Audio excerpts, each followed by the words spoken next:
Hello friends. आज basic accounting terms accounts के chapter number 2 में हम कुछ और अकाउंटिंग टर्म्स आपके लिए लेके आए हैं। आज हम जो पढ़ने वाले हैं वो पढ़ेंगे एक्सपेंसेस के बारे में, इनकम के बारे में, रेवेन्यू और अकाउंट के बारे में। जो फर्स्ट टर्म हमारी है वो क्या है? एक्सपेंसेस। एक्सपेंसेस का मतलब क्या होता है? एक्सपेंसेस मतलब होते हैं खर्चे। किसी भी बिजनेस ऑर्गेनाइजेशन में जो भी आप खर्चे करते हो, मान लो कि आपका कोई बिजनेस है, आप चिप्स बना रहे हैं, लेस चिप्स आपका बिजनेस है, तो उसमें आप जितने भी खर्चे करोगे, मान लीजिए आपने जो भी एक्सपेंसेस करे हैं, जो खर्चे करे हैं, जैसे मान लो आप पोटैटोज लेके आए हो, स्पाइसेस लेके आए हो, ऑयल लेके आए हो, जिससे आपका बिजनेस में जो प्रोडक्ट होगा वो मैन्युफैक्चर होगा, प्रोड्यूस होगा, बनेगा, चिप्स बनेंगे, तो उसको क्या कहा जाता है? एक्सपेंसेस। जो आप सामान लेके आए हो, इनपुट्स लाए हो, रॉ मटेरियल्स लेके आए हो मैन्युफैक्चर करने के लिए, उस वक्त आपने जो पैसा दिया, कैश इंकर किया, एक्सपेंस इंकर किया, जो भी कॉस्टिंग उसकी आई थी परचेज करते वक्त रॉ मटेरियल्स के, ताकि आप सामान बना पाए, तो that is known as expense. अब प्रोडक्शन के टाइम पे भी जो खर्चे होते हैं वो भी एक्सपेंस कहा जाता है। सेल्स के टाइम पे जो आपने मान लो कि सब प्रोडक्ट मैन्युफैक्चर कर लिया, प्रोडक्ट बना लिया, जब आप गुड्स बेचेंगे उस टाइम पे आपके जितने भी खर्चे होंगे उसको भी क्या कहा जाता है? एक्सपेंस। तो बेसिकली क्या हो गया? Expense is the cost incurred in producing and selling the goods and services. कोई भी goods and services अगर आप क्या कर रहे हैं, कोई भी goods मैन्युफैक्चर कर रहे हैं, बनाने के खर्चे, उस पर बेचने के खर्चे, ट्रांसपोर्टेशन में जितने भी खर्चे आएंगे, उन सब खर्चों को क्या कहा जाता है? एक्सपेंसेस। जैसे कि हम कुछ एग्जाम्पल आपको बताते हैं। बिजली का बिल आपने पे किया, इलेक्ट्रिसिटी एक्सपेंस अपनी कंपनी का, तो वो क्या है? Basically expense. Water bill pay कर आपने, पानी का bill, water expense, that is also expense.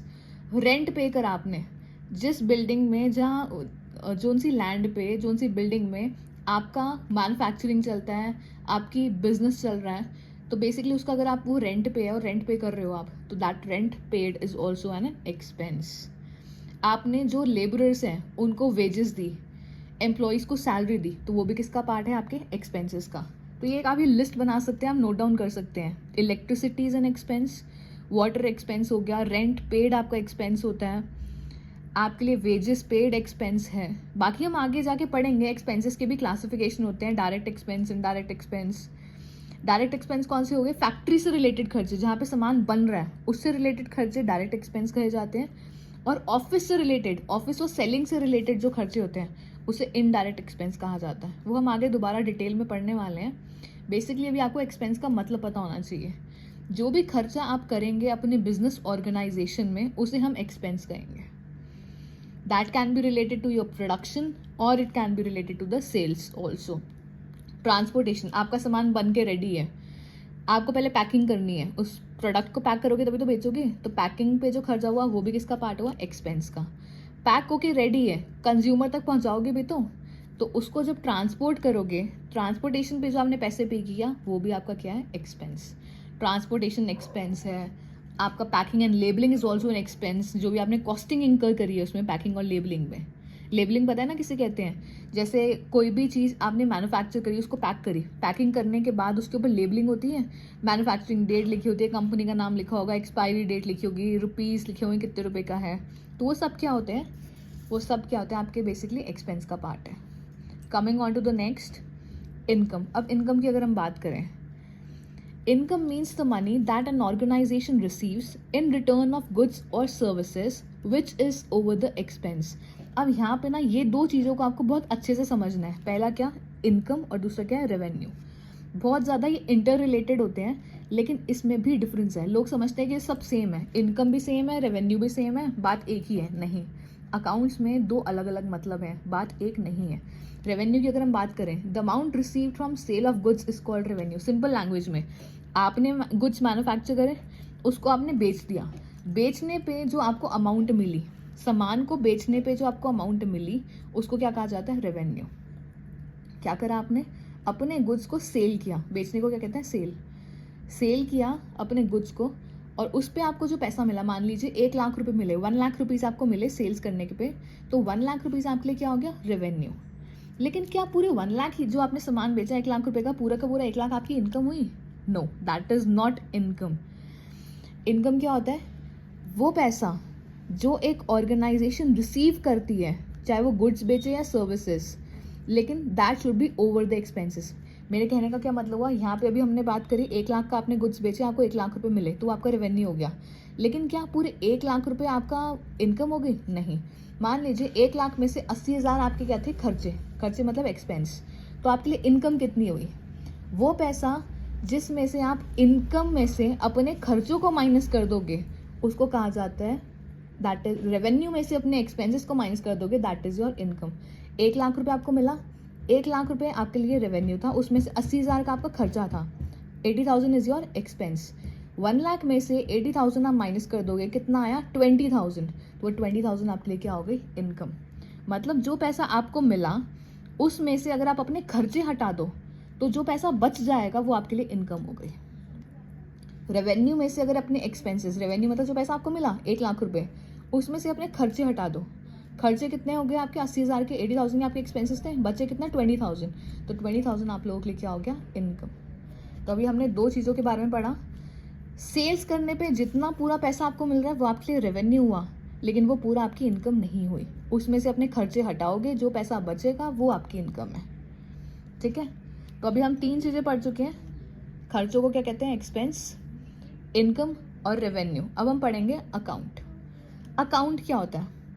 N account is a record of all business transactions relating to a particular person और आइटम। ये क्या होता है? एक पूरा रिकॉर्ड होता है किसका? बिजनेस के ट्रांजैक्शन का। ये बिजनेस ट्रांजैक्शन हम पहले डिटेल में पढ़ चुके हैं। क्या होता है?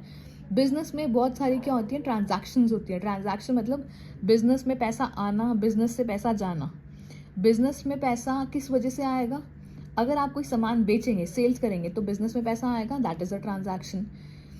आपने क्या करा? कुछ सामान परचेज करा तो बिजनेस से पैसा गया, परचेजेस से बिजनेस से पैसा जाता है, आउटफ्लो होता है कैश, तो वो भी क्या है? Business transaction. आपने कोई खर्चे इनकर करे, बिजनेस में कोई एक्सपेंसेस हुए, तो that is also a business transaction. कोई इनकम आई, कोई रेवेन्यू जनरेशन हुआ, that is also a business transaction.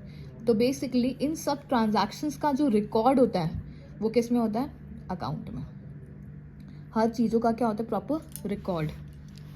अगर हम बात करें अकाउंट की, तो उसमें सेपरेट रिकॉर्ड बनता है। हर चीज़ का सेपरेट रिकॉर्ड बनता है। अगर हम एसेट्स की बात कर लें, उसका भी सेपरेट रिकॉर्ड बनता है। प्रीवियस लेक्चर में हमने इन चारों चीज़ों के बारे में पढ़ा है। एसेट्स क्या होते हैं, लाइबिलिटीज़ क्या होते हैं।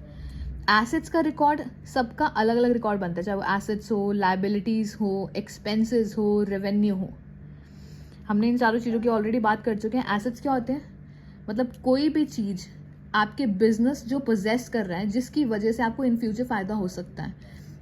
फर्नीचर आपके बिजनेस के पास है तो वो फर्नीचर आपके बिजनेस का क्या है? एसेट। लैंड और बिल्डिंग आपके बिजनेस के पास है तो क्या है? एसेट। मोटर व्हीकल्स हैं तो क्या है? एसेट। बिजनेस के पास कैश है, बैंक बैलेंस है तो क्या है? एसेट। लाइबिलिटी क्या होती है? बिजनेस को जो थर्ड पार्टी को पे ऑफ करनी होती है, थर्ड पार्टी को ओ करती है, मतलब बिजनेस को देना होता है। बैंक का लोन हो गया, बिजनेस ने क्या करा था? बैंक से लोन लिया था 2 लाख रुपए का, तो वो बिजनेस के लिए क्या होगी? 2 लाख रुपए की लाइबिलिटी। किसी इंडिविजुअल से लोन लिया तो वो क्या होगी? लाइबिलिटी। जो थर्ड पर्सन को पे करना है, that is a liability for the particular business. If we talk about expenses, expenses अभी हमने पढ़ा, वो क्या होते हैं? खर्चे। If we talk about revenue, revenue क्या हो गई? अभी हमने पढ़े, जो इनकम जनरेशन हुई है from the sale of goods and services. तो ये सब चीज़ें क्या है? अकाउंट में मेंटेन होता है। इन सब चीज़ों का रिकॉर्ड होता है अकाउंटिंग में, लेकिन सबका सेपरेट रिकॉर्ड बनता है, सबका सेपरेट, कलेक्टिव नहीं, सेपरेट। अब देखिए, ये जो फॉर्मेट आपको दिख रहा है, ये बेसिकली एक पर्टिकुलर अकाउंट का फॉर्मेट है। 2 साइड्स होती हैं। यहाँ पे ये पर्टिकुलर्स हो गए, ये रुपीज़ की अमाउंट वाली साइड हो गई, यहाँ पे भी पर्टिकुलर्स आता है और ये अमाउंट की साइड हो गई। इस साइड को कहा जाता है, जहाँ पे मैथ्स में आप पढ़ते थे ना, लेफ्ट हैंड साइड LHS लिखते थे और इधर RHS लिखते थे। अकाउंट्स में इसे डेबिट साइड कहा जाता है और इसे क्रेडिट साइड। तो accounts are divided into 2 sides. Left side को क्या कहते हैं? Debit side. तो राइट साइड को क्या कहते हैं? Credit side. बेसिकली इस टाइप के अकाउंट्स हम आगे बनाने वाले हैं और यही सीखने वाले हैं। लेकिन आपको याद रखने पड़ेंगे, अकाउंट्स जो होते हैं हर चीज़ के सेपरेट रिकॉर्ड होता है इन चारों चीज़ों का। नेक्स्ट लेक्चर में हम इनको डिटेल में पढ़ेंगे। That's it for today. Okay, bye bye.